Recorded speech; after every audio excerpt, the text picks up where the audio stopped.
The mind is a curious thing. For centuries, humankind has devoted its work and its life to provoking the instinct envisionment of the human mind and its memory. For instance, we come across a big topic of today, something that is unique to very little of our people. The ability to erase a certain distinct memory from the human mind. Today we call that dissociative amnesia.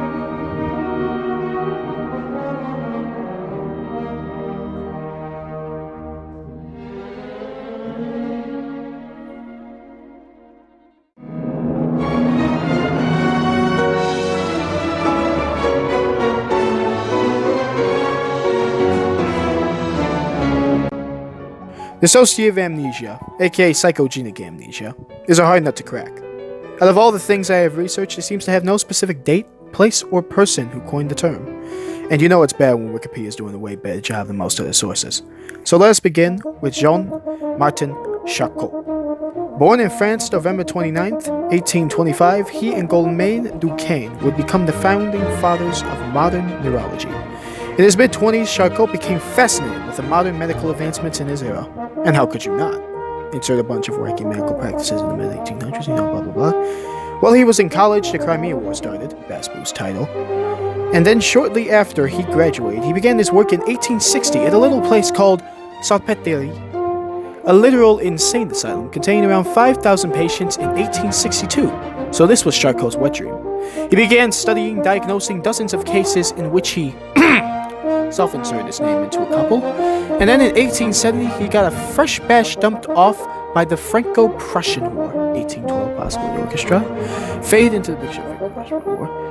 But you can bet there was a lingering stench of mass hysteria. So in the mid-1880s, things began finally cool down. He and his understudy of his Sigmund Freud, my God, carried on discovered multiple mental disorders.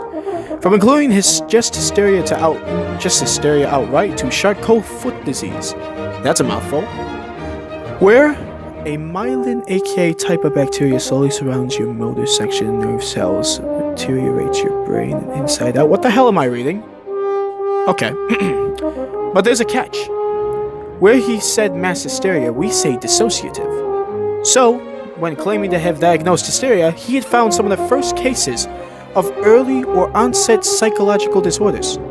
But his study pushed us toward what we call today dissociative amnesia.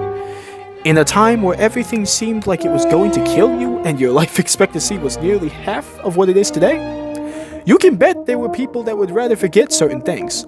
Like how history seems to have forgotten whoever coined the term dissociative amnesia!